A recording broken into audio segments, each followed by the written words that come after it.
اسلامی سفر کا مہینہ ابھی شروع ہے، اور اس سفر کے مہینے کو بھی بہت سارے لوگ منحوس تصور کرتے ہیں، نحوست والا نقصان دہ تصور کرتے ہیں، جو کہ اس چیز کا تعلق بھی انسان کی زبان کی آفت کے ساتھ ہے۔ اپنی زبان سے انسان ایسے جملے اور الفاظ نکالتا ہے اس ماہ سفر کے بارے میں، جو کہ اس انسان کو وہ کہنے نہیں چاہیے، اپنی زبان سے نکالنے نہیں چاہیے۔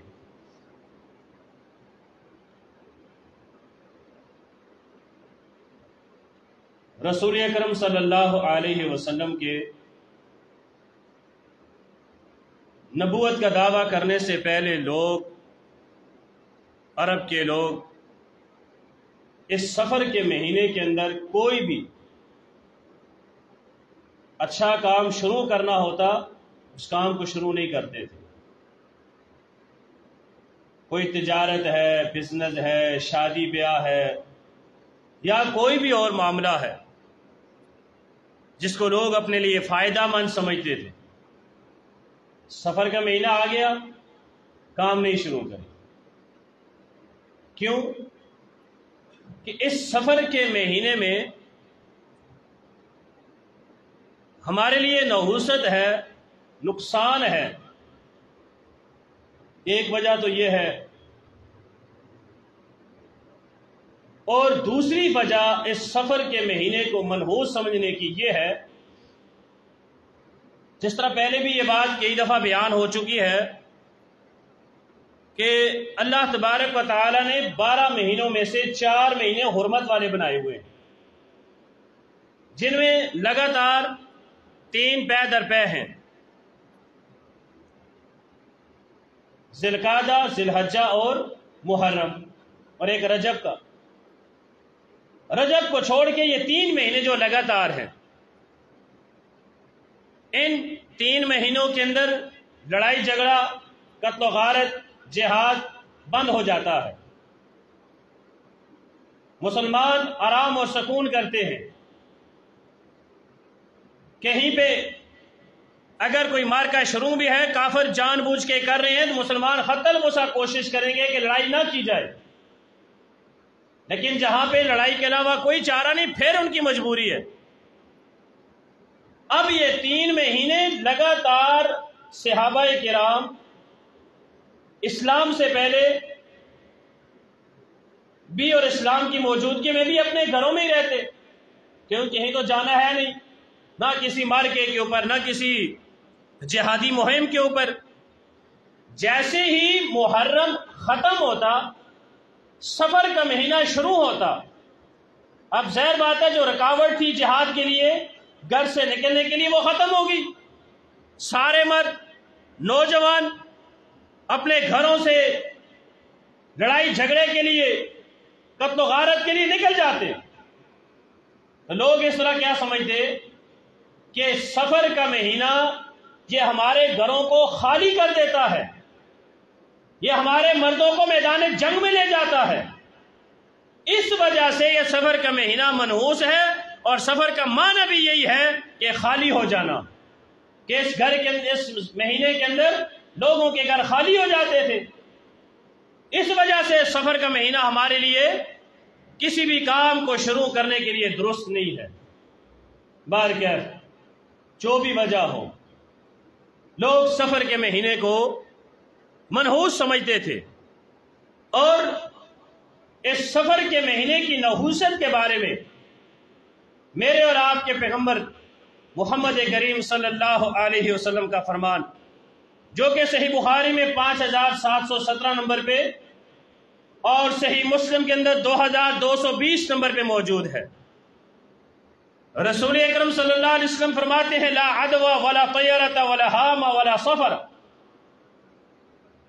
کہ لوگوں، بیماری کوئی بھی خود بخود متعدی نہیں ہوتی کہ بیماری کسی کو لگ جائے، اور کوئی بھی بدشگونی لینا، کوئی بھی کسی پرندے کو منحوس سمجھنا یا سفر کے مہینے کو منحوس سمجھنا یہ جائز اور درست نہیں ہے۔ رسول اکرم صلی اللہ علیہ وسلم نے فرما دیا کہ تمہارے لیے سفر کا مہینہ منحوس نہیں ہے، تمہارے لیے کسی پرندے کو منحوس سمجھنا یہ جائز نہیں ہے، تمہارے لیے بدشگونی لینا یہ بھی جائز نہیں ہے، تمہارے لیے کسی بیماری کا کہنا کہ یہ بیماری خود بخود متعدی ہو جاتی ہے، لگ جاتی ہے انسان کو، ایسی بات بھی نہیں ہے۔ اب اس کے ساتھ ساتھ آپ دیکھیں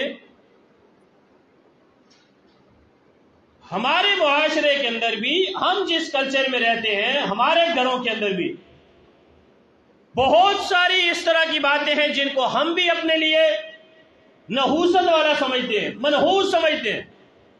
کیسے؟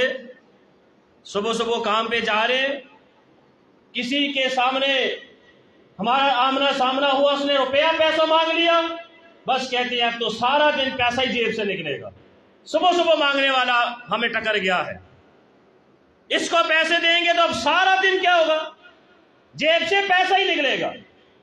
یہ بندہ ہے ہی منحوس، اس کا پیسہ مانگنا منحوس ہے۔ یا کام کے لیے جا رہے تھے، تیاری پکڑی ہے، کسی کا چہرہ دیکھا، ہم اس کو کہہ دیتے تیری شکل ہی بری ہے، بس میں کام کرنے لگا تھا میرا کام رک گیا ہے، وجہ تو بنا ہے، تیرا چہرہ بنا ہے۔ یا سامنے سے بلی کالی رستہ کاٹ جائے، ہم اس کام کے اوپر جانا چھوڑ دیتے ہیں کہ میں کام کے اوپر نکلا، بلی سامنے سے گزر گئی ہے، اب یہ میرا کام میرے لیے فائدے مند نہیں ہوگا۔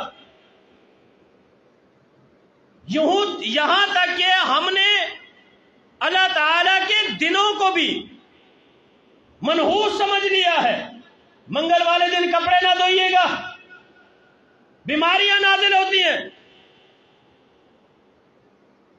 آپ پتہ نہیں مغرب کے بعد کنگھی نہ کیجیے گا، گھر میں نحوست نازل ہوتی ہے۔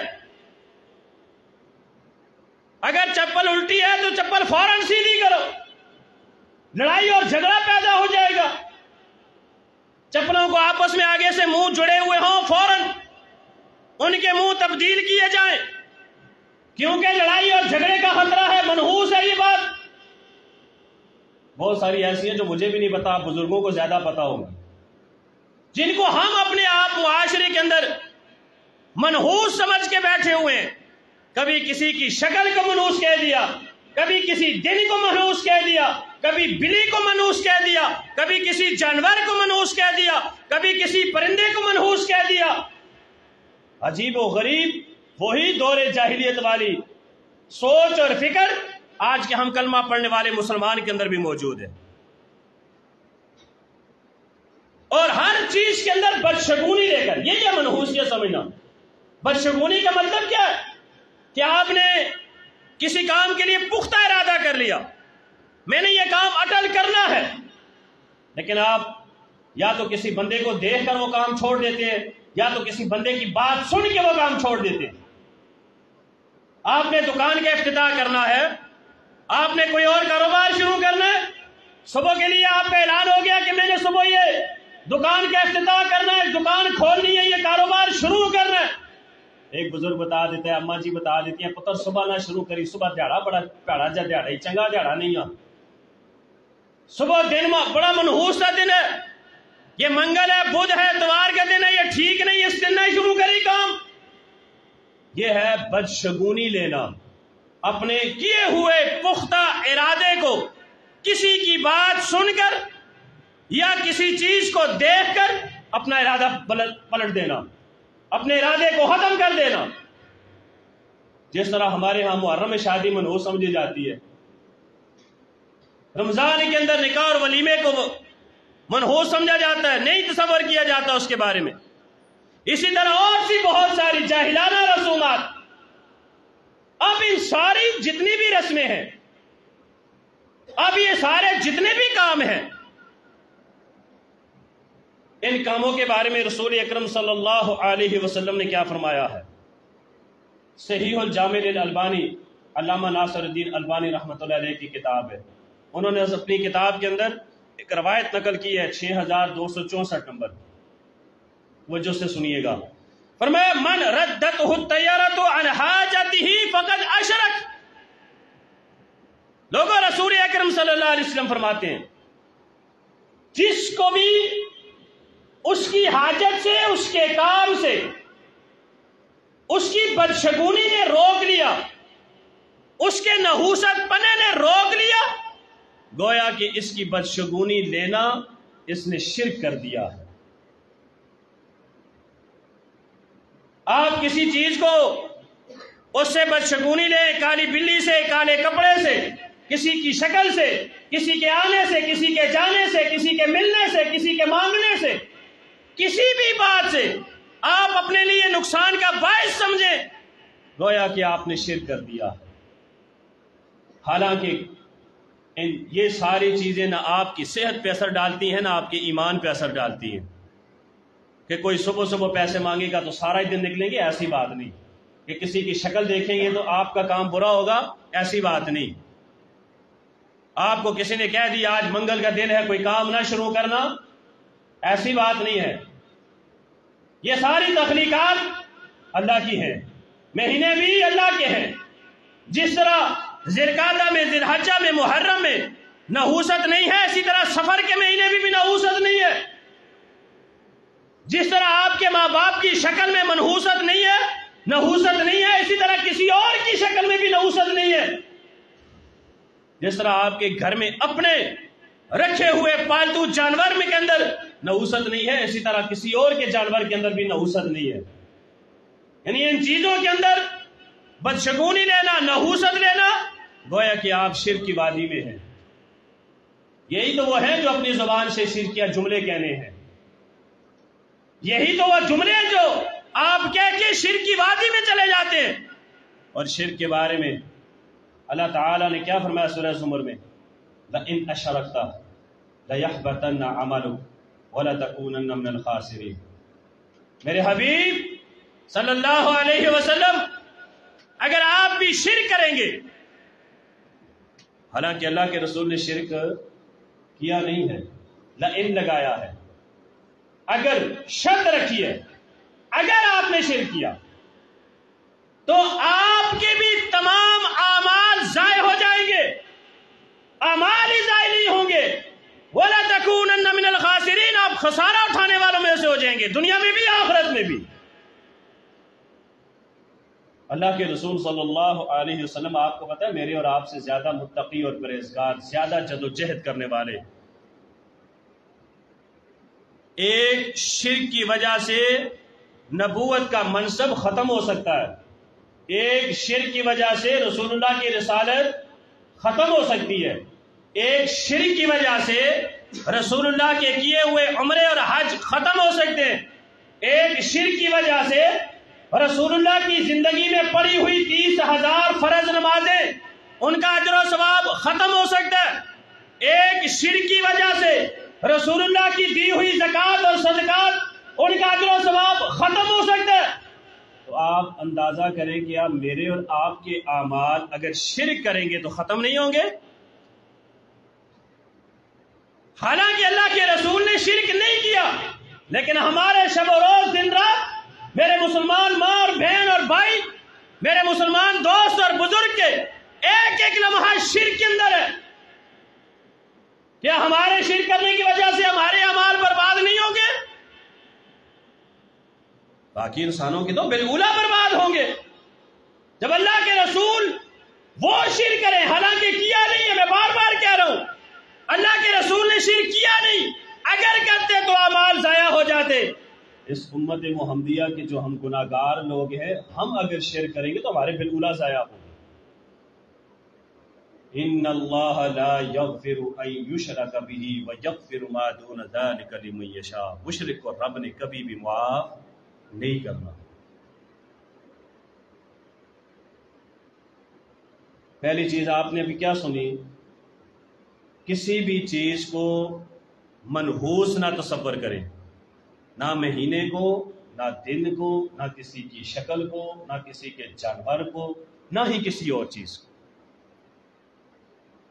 نحوست ان چیزوں کے اندر نہیں ہے۔ نحوست اگر کہیں پہ ہے وہ ہمارے اپنے اعمال میں ہے۔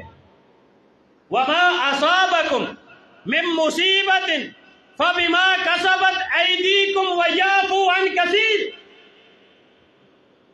اگر نحوست والی کوئی چیز ہے تو میرے اور آپ کی اعمال ہیں۔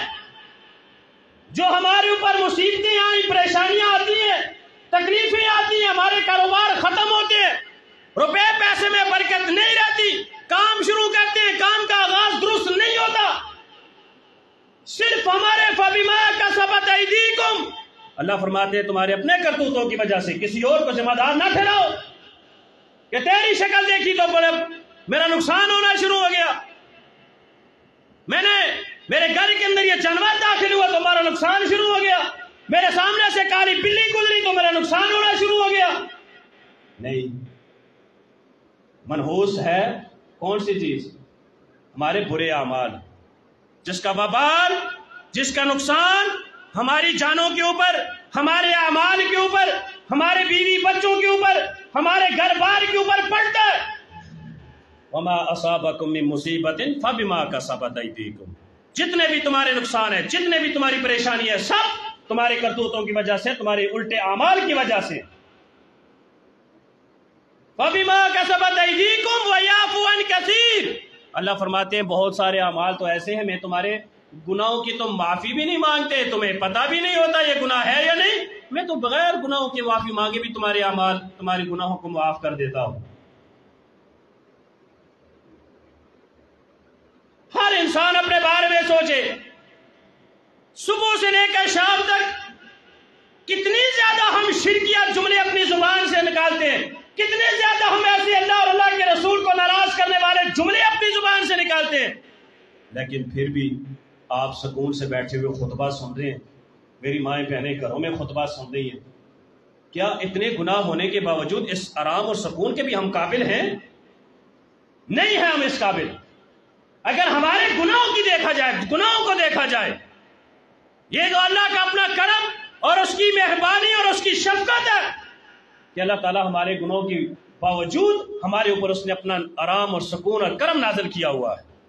کوئی بھی کام شروع کرنا ہے، بدشگونی کا ایک طریقہ یہ بھی اپنائیں گے، نحوست کو دور کرنے کے لیے ایک انداز یہ بھی اپنائیں گے، پہلے جائیں گے کسی علم غیب کا دعویٰ کرنے والے کے پاس، آج کی لکیریں دیکھنے والے کے پاس، کسی عامل بابا کے پاس، بنگالی بابا کے پاس، عجیب و غریب بابا کے پاس جا کے اس کو جا کے اپنے بارے میں بتائیں گے، اچھا مجھے بتائیں میری شادی کب ہوگی، اچھا بتائیں میں روپے پیسے کتنے کماؤں گا، اچھا مجھے بتائیں میری اولاد کتنی ہوگی، خوشی کب آئے گی، غمی کب آئے گی۔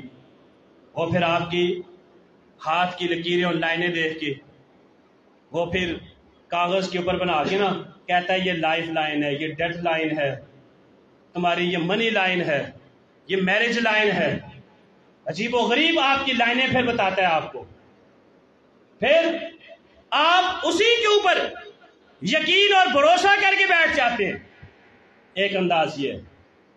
دوسرا انداز یہ ہے، میں اور آپ اپنی زندگی میں بھی جملے استعمال کرتے ہیں، کوئی بات ہو نا کام خراب، لگتا ہے آج کل تیرا ستارہ بڑی گردش میں ہے، اس وجہ سے تیرا کام صحیح نہیں ہو رہا، تیرا ستارہ ایک جگہ ٹکتا ہی نہیں، گردش کر رہا ہے، تیرے لیے اس لیے روپے پیسے میں نقصان ہے۔ اور پھر میرے کئی بہت سارے بزرگ دوست، بالخصوص خواتین، ستاروں کے اوپر اپنا یقین اور اپنا ایمان رکھ کر اپنی زندگی کو گزارتے ہیں۔ ہمارے پاکستان کی تقریباً ہر اخبار کے اندر ایک پیج کے ایک نکر کے اندر ستاروں کے حالات سے اپنی زندگی کے حالات جانیے، باقاعدہ دیا ہوتا ہے، جس میں کوئی بچھو کی شکل ہے، کوئی خنزیر پگ کی شکل بنی ہوئی ہے، کہیں پہ کوئی اینگل کی، ٹرائی اینگل کی شکلیں بنی ہوئی ہیں، اور پھر ان کے نام بھی رکھے ہوئے ہیں عجیب و غریب۔ کوئی ایرس قسم کا ستارہ ہے جی، کوئی ہمارے پاس ٹورس ہے، کوئی جیمنی ہے، کوئی کینسر ہے، کوئی لیو ہے، کوئی ویرگو، کوئی لیبرا، کوئی اسکارپیو، عجیب و غریب قسم کے ستارے. یہ میرا ستارہ ہے، یہ تیرا ستارہ ہے، یہ اس کا ستارہ ہے، یہ اس کا ستارہ ہے. ہمارے ستارے آج ہمارے بارے میں کیا کہتے ہیں؟ پہلے اس ستارے کو دیکھیں گے، پھر آج اپنی زندگی کا باقی کام کریں گے. اگر میرے ستارے نے مجھے کہہ دیا کہ آج تجھے کوئی بھی خوشی نہیں ملے گی نا، تو ہم نے گھر کے دروازہ ہی نہیں کھولنا، میں نے کوئی کام کرنا ہی نہیں.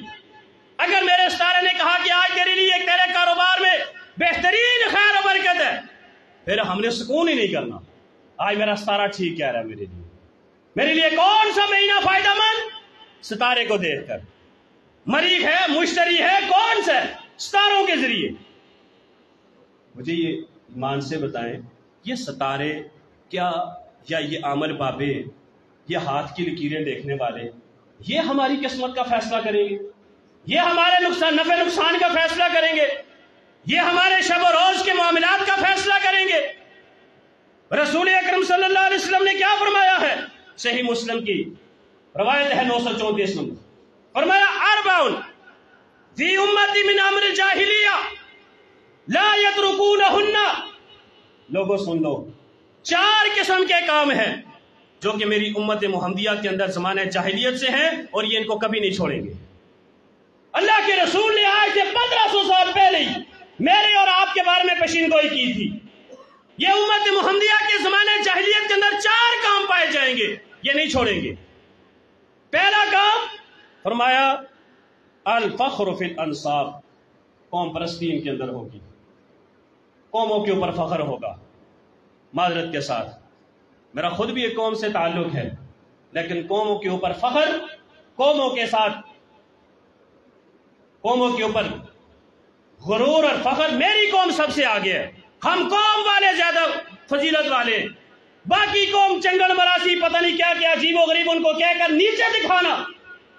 اللہ کے رسول نے فرمایا یہ زمانہ جاہلیت کی کاموں میں سے ایک کام ہے کہ ہر قوم والا اپنی قوم کے اوپر کیا کرے گا؟ فخر کرے گا، غرور کرے گا. میں اس برادری سے ہوں تو ہماری برادری اعلیٰ ہے، میں اس برادری سے ہوں، میری برادری زیادہ فضیلت والی ہے. پھر جھوٹے قصے اور کہانیاں بھی، سچے ہیں تو فابیہ بہت اچھی بات ہے، اس کے اوپر جھوٹے قصے اور کہانیاں. اور ایسے بھی دیکھے کہ نادرا آفس میں جا کر اپنی قومیں بدلنے والے، قوم ہے کوئی اور، لکھوائے گا کوئی اور. یہ کیا ہے؟ میری قوم اتنی اچھی نہیں، لوگ مجھے نہ جانے کس کس قوم سے، کس کس نام سے، کون کون سے پتہ نہیں طنز اور تانے دے کر مجھے پکارتے ہیں، میں نے اس وجہ سے اپنی قوم بدل دینی ہے. الفخر فی الانساب. اور دوسری چیز فرمائی اپنے نسب کے اندر، حسب نسب کے اندر، ذات برادری کے اندر، وہ بھی ملتی جلتی بات ہے. کنبے قبیلے کے اندر، اپنے روپے پیسے کے اندر، ہر چیز کے اندر فخر کریں گے. تکبر اور غرور اس امت محمدیہ کے اندر زمانہ جاہلیت کی ایک رسم ہے.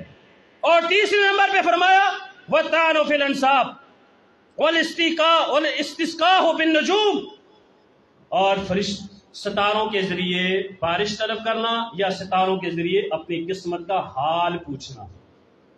اپنے ستاروں کے ذریعے اپنی قسمت کا حال پوچھنا. مرنا کب ہے، زندگی کتنی ہوگی، خوشی کب ملے گی، غمی کیا ہے، شادی کب ہے، اولاد کیا ہے، یہاں تک کہ شادی ہوگی کہاں سے. بالخصوص نوجوان، یہ ہاتھوں میں انگوٹھیاں پہننے والے، اپنے ہاتھوں میں اور گلے میں کڑے اور یہ سلاسل پہننے والے، محنت کوئی نہیں کرنی، نیکی کا کام کوئی نہیں کرنا، ان چیزوں کے اوپر بھروسہ کر کے اپنی زندگی اور اپنی جوانی کو شرک کی دلدل میں گزارنے والا. اور چوتھے نمبر پہ فرمایا وَالنِّيَاحَةُ، نوحہ کرنا، بین کرنا. مر جائے زمانہ جاہلیت کی طرح چیخ چیخ کے اپنے سینے پہ، اپنے چہرے پہ دفڑ مارنا، اپنے بالوں کو نوچنا. ہمارے معاشرے میں یہ زمانہ جاہلیت کی رسمیں ہیں یا نہیں؟ قوموں کے اوپر فخر ہے یا نہیں؟ حسب نسب پہ فخر ہے یا نہیں؟ اور ستاروں سے قسمت پوچھی جاتی ہے، عمل بابوں سے یا نہیں؟ مرنے کے اوپر نوح اور بین ہے یا نہیں؟ یہ چاروں چیزیں اللہ کے رسول نے فرمایا میری امت کے اندر رہیں گی. لا یترکونہن، یہ ان کو چھوڑیں گے ہی نہیں، یہ عمل کریں گے ان کے اوپر. اور آگے فرمایا السلسلہ صحیحہ کے اندر 2195 نمبر روایت ہے.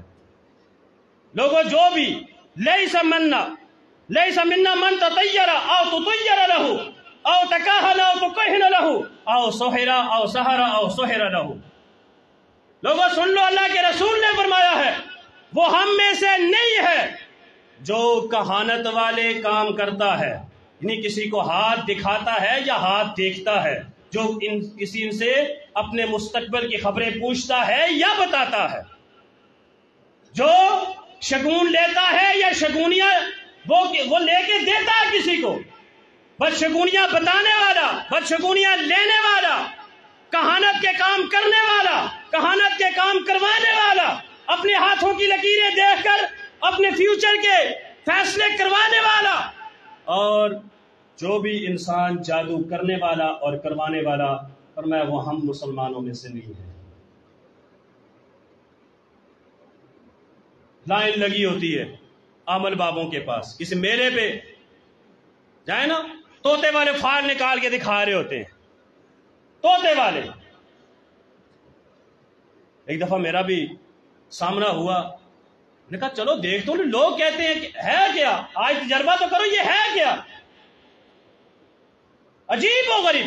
ہاں جی آپ کا نام بتایا، آپ کی ماں کا نام، آپ کو کیا لگے، میری ماں کا نام آپ کا، میرے ساتھ میری ماں کے نام کا کیا تعلق ہے. شجرہ سب باپ کی طرف سے جاتا ہے، ماں کی طرف سے نہیں، باپ کا نام پوچھ، نہیں ماں کا نام.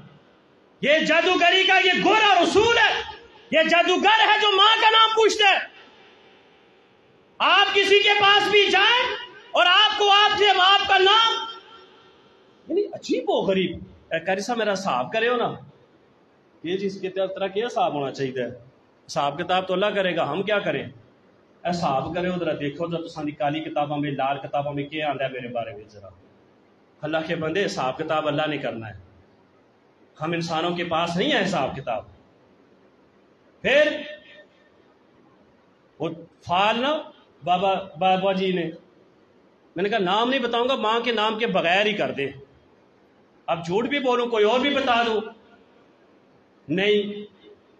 طوطا نکالا ڈنڈی سے، گھومتے ایک لفافہ اٹھایا، اس نے کھولا، اس نے لفافہ، بیچ میں اوپر اعوذ باللہ من الشیطان الرجیم بسم اللہ الرحمن الرحیم، نیچے سورہ کوثر انا اعطیناک الکوثر لکھی ہوئی ہے، نیچے اپنی طرف سے پرنٹ کیا ہوا ہے. تجھے بہت مصیبتیں آنی ہیں، صدقہ و خیرات کیا کر، تیرے اوپر پریشانی آئی. بس یہ فال ہے. کہاں عقل مر گئی. وہ کافر گستاخی قرآن کے کرے کہ ہم ان کو بے ادب اور گستاخ کہیں، اور یہ طوطا اپنی ناپاک پنجوں کے ذریعے لفافوں کے اندر تو نے قرآن کی صورتیں لکھ کے رکھی ہوئی ہیں، اور یہ ناپاک چونٹ سے قرآن کی صورت نکال کے تجھے لوگوں کے تو فال بتاتا ہے. پھر اوپر کوئی گستاخی کا فتویٰ نہیں لگتا، تو کوئی قرآن کی بیعت بھی نہیں کر رہا کہ تو ان کو لفافوں کو زمین پہ ڈال کے بیٹھے ہوا ہے. کر کیا رہا ہے تو؟ لوگوں کی قسمتیں بتا رہا ہے. لوگوں کو قسمت کے حالات، اپنی قسمت کے حالات پتہ ہی نہیں. ساری دن گاڑیوں کے، ٹرکوں کے، موٹر سائیکلوں کی دھول اس کے چہرے پہ، اور لوگوں کو ان کے روپے اور پیسے اور کاروبار لاکھوں کروڑوں کی بزنس کروا رہا ہے. خود لوگوں کے 5-5 10-10 روپے کی بھیک مانگ رہا ہے. اللہ کے رسول نے کیا فرمایا؟ ہم میں سے نہیں ہے جو شخص بھی یہ کام کرے گا. وہ امت محمدیہ میں سے، رسول اللہ کی امت میں سے اس کا کوئی تعلق نہیں. اور پھر صحیح مسلم کی روایت ہے، فرمایا جو شخص بھی من اتا عرافا فسألہ عن شیء لم تقبل له صلاة 40 لیلۃ. میں کوئی اپنی بات بھی نہیں بیان کر رہا، صحیح مسلم کی روایت ہے 2231 نمبر. فرمایا جو بھی کسی کاہن نجومی کے پاس، عامل بابے کے پاس جا کر اپنی مستقبل کی خبر پوچھے گا، اپنے کسی بھی خبر کے بارے میں، جو آنے والے کل کے بارے میں اس کو نہیں پتا، کسی کو بھی نہیں پتا، یہ جا کے اس کے بارے میں سوال کرتا ہے، اللہ تبارک و تعالی نے 40 دن تک اس انسان کی نماز قبول ہی نہیں کرنی. نجومیوں کے پاس جانے والوں 40 دن تک اللہ نماز قبول ہی نہیں کریں گے. ہم بڑے تیز ہیں دماغ میں، قاری صاحب آپ ہم کو نہیں جانتے. کیوں؟ ایسا میں کڑی نماز پڑھنی ہے، تسی آتے چلی داڑے نہیں قبول ہونی، پڑھساں دے قبول ہو سی. اگلی حدیث بھی سن پھر اللہ کے رسول کی صحیح الجامع کے اندر حدیث ہے 5939، رسول اکرم صلی اللہ علیہ وسلم نے فرمایا من اتی عرافا او کاہنا فصدقہ بما یقول فقد کفر ما انزل علی محمد صلی اللہ علیہ وسلم۔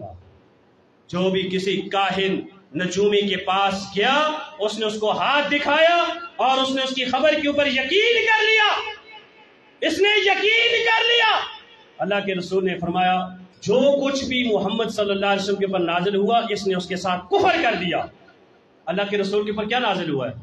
قرآن۔ یہ قرآن کا کافر ہے، قرآن کے ساتھ انکار کرنے والا ہے۔ اللہ کے رسول کے اوپر، رسول اللہ کے اوپر احادیث، اللہ تعالیٰ کی طرف سے بیان کی ہوئی باتیں، یہ ان کا انکار کرنے والا ہے۔ گویا کہ یہ شریعت محمدیہ کا کفر کرنے والا ہے، جو کسی بھی کاہن کے پاس، جادوگر کے پاس جا کر، کسی عامل بابے کے پاس جا کر اپنا ہاتھ دکھائے، پھاڑ نکلوائے، بدشگونی دے، کوئی بھی کام کرے، اللہ تبارک و تعالی اس کے ایمان کو ضائع کر دیتے ہیں، اللہ اس کو کفر کی وادی میں لے جاتے ہیں۔ آخری قرآن کی آیت پڑھ کے اپنی بات کو ختم کرتا ہوں۔